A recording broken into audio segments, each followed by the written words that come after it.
Bon, nae, na ben dans sa vidéo. Likambo malamu, faut faire la on makelele. Likambo bien, faut l'oublier la on y va. Hello la famille, c'est Linda Code, j'espère que vous allez bien, moi ça va. Aujourd'hui, je suis venue faire une vidéo de remerciements. Bon, la remerciement nanga eza pour la famille Libota. Famille Libota TikTok. Merci. En tout cas, nous avons été honorés le dimanche. Merci beaucoup. En tout cas, vous honorez ma kasi. En tout cas, vous reconnaître la valeur na biso. Organisation qui top. On a bien mangé. La salle était bien. En tout cas, tous qui à l'aise. Merci beaucoup. J'espère que deuxième édition est sous collègue. Mais initiative ya boye. Et ça, une initiative où il faut t'encourager, où il faut te bêter là, où c'était, où il faut te gagner là, où pour m'occuper yoka. Parce que c'est une initiative positive. D'accord? Donc, bah, fan ya maman Bellevue, bah, jui, idée wana, ya kusalisa, award na bango. Donc, bah, on aime tout va consommer, bah, film en 2024. Bah, on peut quand même tout habiter. To consommer ba film est marqué biso ma case, mais to ko tika ngo boité. To bando ça ba vote, to bando ça ba vote na 2024. Ba bité to voter pe, ba gagner pe ba bimi. Mais ekokakati, il faut te remercier bato yo. Ba kanyi mité ba kokité, ba sangani, ba s'organiser, ba louer salle, ba tinde biso ba invitation. Toyé, to yo zo ba trophée. Oh! Merci beaucoup. Na yemoko maman Bellevue, elle a invité Kalwa. Il y a des camarades. En tout cas, merci beaucoup la famille. Famille Libota, en tout cas, merci. J'ai été très honorée. Et vous avez accepté notre trophée. Trophée n'a pas moussouni en gros. Trophée n'a pas moussouni en gros. Donc, Davina et moi-même, nous avons gagné le trophée du meilleur film de l'année 2024. Donc, c'est le film De Sœurs Rivales. Premier projet na on a gagné. Et Zambi, famille Libota. Donc mon stylo. Donc ça représente le meilleur film, quoi, la meilleure écriture de 2024 sur la chaîne Bellevue TV. Donc merci beaucoup quoi. Au trophée nanga la zoki na collègue nanga Davina Apwa ou accompagné la film wana. J'espère en tout cas que cette année, tout ça sous fort. Parce qu'il faut surtout gagner. L'initiative à Boy, c'est très important. Pourquoi ça encourage les artistes à s'améliorer. En tout cas, merci famille Libota. Merci à vous. Merci. Donc, ils ont trophée dans la action, et j'espère que édition en 2025, on va gagner tous. Bon.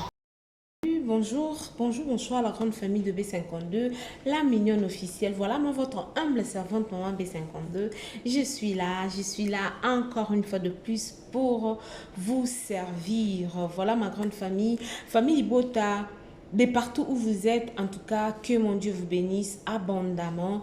Abonnez-vous massivement ici chez B52, la mignonne officielle. Aimez, commentez, partagez le lien, ça nous fera énormément du plaisir. Les Dinachou, le Pécha Lover, en tout cas, grand merci. Nabino surtout pour notre abonnement, nabino pour notre partage, pour notre j'aime. En tout cas, que c'est bon Dieu là, oh abla la raté, anime raté, allez kanako protéger bino, bisika binson et Zoami Bino. Voilà la grande famille. Si vous êtes nouveau, quand vous s'abonnez massivement. Abonnez-vous massivement, aimez, commentez, partagez, pinga et ça la biso kitoko makasi. Voilà. Babi eloko so eza malamu en tout cas et c'est moi hein. Tout le monde a un encouragement, ça fait du bien. Quand moi na maman boti moi na atangi si qui est là si moi na tangi classe asili si abali tomonaka esalaka que baparent basepela parent boti mwana na ye aéduke tellement kitoko mwana wana akozala proud ya famille akozala esengo ya famille lelo oyo tomoni na événement oyo elekanaki ya trophée award en tout cas baartiste na biso ebele bazongi baza bengrate bazongi lokola batu oyo nzambe abikisaka na Biblia babikaka ebele mezalaka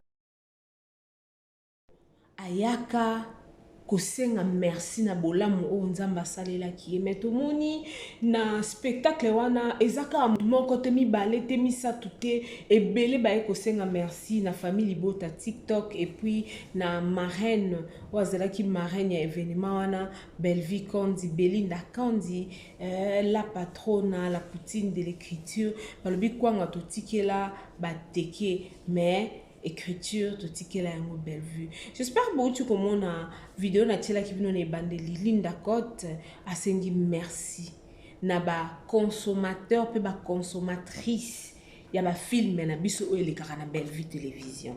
La famille Belle Vue TV eza ba kind of channel o eza que tant bozo ta la film bazo ya ko apporter un plus na oyo toza na ngote. Donc, film oyo bimaki meilleur film ezaki oyo bizaki deux sœurs rivales et bimaki meilleur film. Donc, tomoni Linda aye asengi merci. Tomona ki pe Grâce Luzolo pe asenga ki merci. Tomona ki pe Ursule Pechanga yepe na poste na ye en tout cas a posta ki alobi merci beaucoup pour na valeur, hein. Webi ke mutu so a pêché invitation. Ezala ya fête, ezala ya église. Ezala ni mutu so qui a invité c'est parce que a valoriser yo mutu so qui a invité c'est parce que ayebi importance na yo ayebi apport na yo ateza financièrement te ateza physiquement te mais peut-être spirituellement au edakae peut-être na ba conseil au edakae donc mutu so qui a payé son invitation et puis au a honorer yo na retour yango tokendaka ko répondre na ba invitation pona tozongisela mutu o honora ki biso pe to honorer na réponse na biso ya invitation wana en tout cas ba initiative ya boye ezali ba initiative oyo tokoki jamais kolekisa yango inaperçu soki mutu azosala eloko ya malamu soki batu bazosala biloko ya malamu en tout cas nous devons féliciter il faut to féliciter bango en tout cas un grand merci na bandeko nyonso o bozalaki wana mpona ko soutenir œuvre famille Libota TikTok famille Libota WhatsApp ma chaîne nyonso ezalaki wana tomaki Esther MM ezalaki wana tomonaki Ursule Botelo TV ezalaki wana tomonaki Nadège Biambo TV ezalaki wana tomonaki Mama BBC TV ezalaki wana donc ma chaîne nyonso tout ezalaki wana penza donc Bibi Chimbombo pe ezalaki wana B52 la million pe ezalaki wana preuve en est ce qui boké na ba vidéo précédente boromona spectacle pendant du début jusqu'à la fin il y a spectacle ndenge et c'est pas ça qui en tout cas eza eloko moko initiative moko ya kitoko to lukaka ate ko finga to lukaka ate ko surnommer batu to lukaka to sala biloko o eza ko sala que eza ko zala neti ko improve na culture na biso OK. Parce que eza mes affaires te batu bakoko olia balobi na bango mais consciemment ti lelo muto kokolo bate po babi kezaki manifestation moko réussi. Voilà, famille Libota, je vous aime beaucoup. En tout cas, abonnement na bino et ça la biso kitoko makasi. Mais de cœur avec maman Eunice Manyanga, nous présentons nos condoléances à la maman Eunice parce qu'elle a perdu sa mère biologique. En tout cas, nous l'équipe de B52, la million officielle, nous vous présentons nos condoléances. Nous savons que Liwa Eza eloko ya esengote liwa eza ya nzela ya biso nyonso. Maman a anticipé biso kaka tangu na ye koki arrêt na ye koki donc elle nous a laissé, elle nous a quitté. Que son âme repose en Zambe alola apé sa famille makasi parce que biso tokoki koya to lobi nyonso tokoki koloba mais le seul consolateur le seul mutu oyo akoki penda kotia kimia na mitema ezaka Nzambe. ezaka nzambe parce que koperdre mutu ezalaka facilité nzambe alola ape sa famille mobima makasi bandeko nyonso ami connaissance so bayebaki mama na biso ba mekana ko nzambe ape sa vraiment makasi ya ko surmonter situation oyo ekomeli famille Manyanga. Voilà la grande famille de B52, la mignonne officielle. Toloba kito la biso moloko ya mukie, film la biso pot, film la biso pot to ya to poto beta pena lisola film pot depuis début nango tindenge komi na suka. Conseil nini ozui, tikelanga na commentaire, leçon nini clé yo tiré na film na biso pot.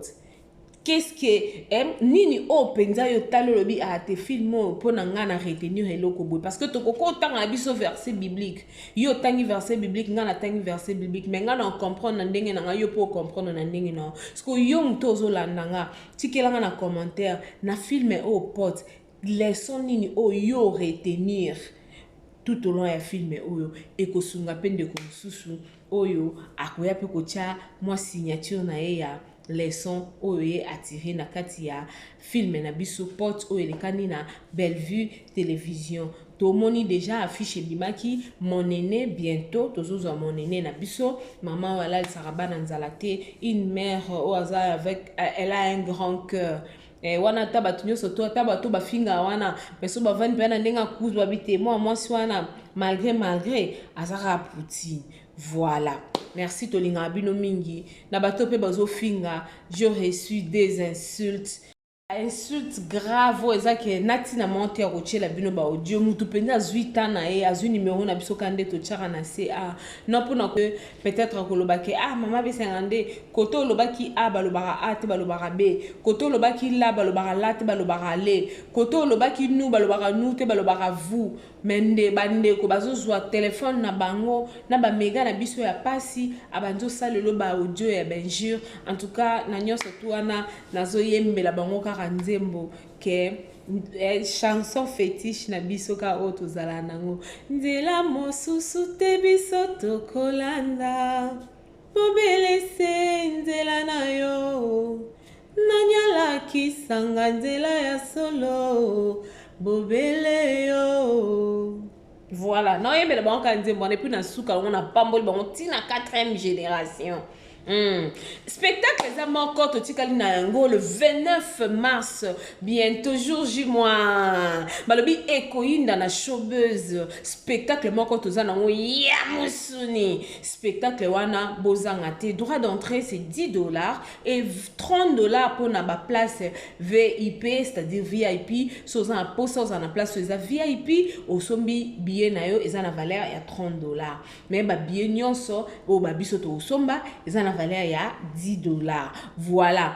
Tokuta na wana na showbiz le 29 en tout cas et ozala kitoko bomona ki avangu ya trophée award donc pona yeb sabino ke makambu pona sala ngo fo préparaka ko sali kambu pour ça show off po mimoni sa o lakisa ozale tout fait sala likambu préparer ngo penza bien ok na molo molo ekosi nzamba pambola biso ngana bino tokutani na mikolo mizali koya.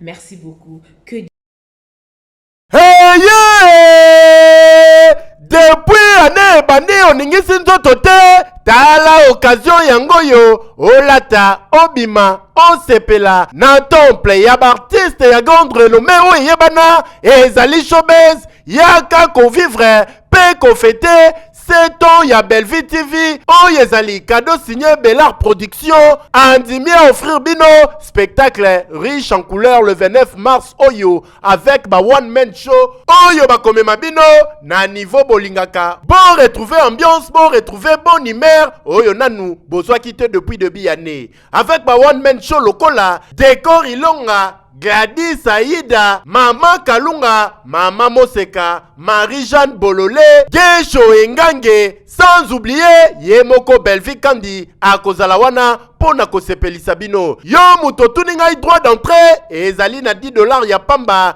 $30 pona ba place VIP, gagner temps, yo muto lingo zwa billet, benga na ba numéro oyo, okozala mobimba. Yo muto yebe nanu, Carrefour pe temple ya bastar ya RDCT o ezali showbiz ezali na croisement ya ba avenue Colonel Munjiba na boulevard du 30 juin yaka awa o sepela o vivre ambiance oyo nano tikali ko vivre te le 29 mars oyo na showbiz nga na zanga te. Keyo oui.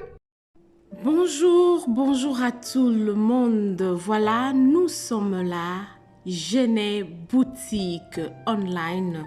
En tout cas, venez nombreux. Si vous avez vos manifestations, si vous avez de mariage, vous voulez changer des robes, n'hésitez pas de nous contacter ici chez Genève boutique. Oh mon Dieu, si vous belle la robe de gloire. Ceci s'appelle la robe de gloire. Venez nombreux, notre numéro s'affiche. Contactez-nous pour vos fêtes, vous ne serez pas déçus.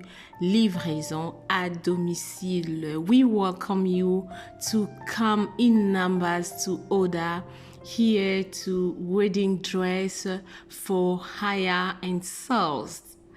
Welcome.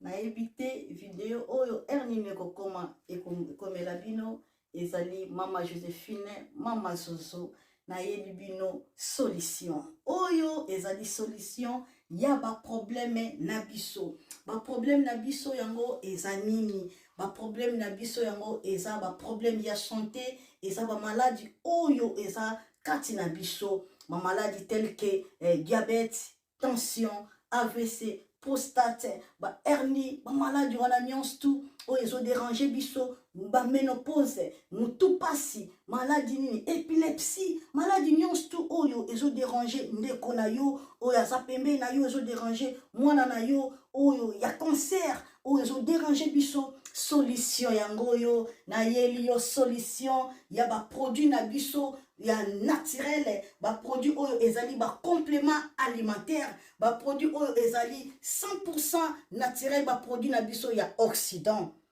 Ndeko nanga na ili yo ba produit oyo eza juste biloka kolia oyo tozo ko compléter na nzoto na biso.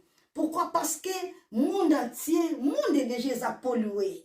Eza pollué à partir ya biloko oyo tozo lia. Biloko tozo lia yango ezo détruire ba santé na biso. Pourquoi? Parce que biloko tozolia bazo travailler ngo na ba produits chimiques, biloko tozolia bazo tia ngo ba poison, biloko tozolia bazo tia ngo même ba formol. Yangwana compagnie ya aloe vera products bakanise li peuple na bango partout dans le monde entier, na plus de 160 pays, balobi non tikato kanisi la peuple na biso pona bien-être na bango et pour la santé na bango ezala malamu yangwana ba produit na biso yango yo eza wana pona kosunga biso na ba santé atika na ebisa yo bien fait ya produit na biso aloe vera gel produit oyo okoko zanga yango na ndaku na yo te yo oza na problème ya insomnie olala kate produit oyo eza somnifère ezo pesa yo pongi yo oyo za na nzoto makasi te produit oyo eza tonique eza wana po pesa yo nzoto makasi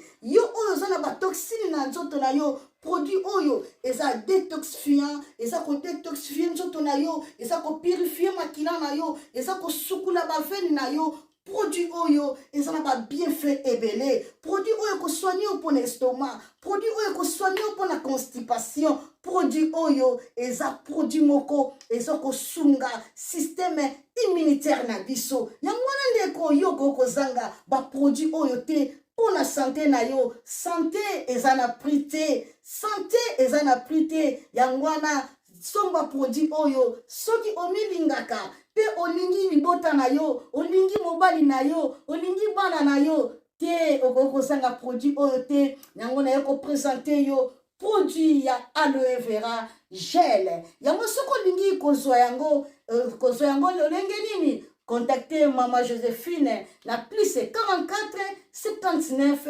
853 90 849 na balieli susu plus 44 79 853 90 849 tika nzambe apambola yo kozanga produit oyo te aloe vera gel.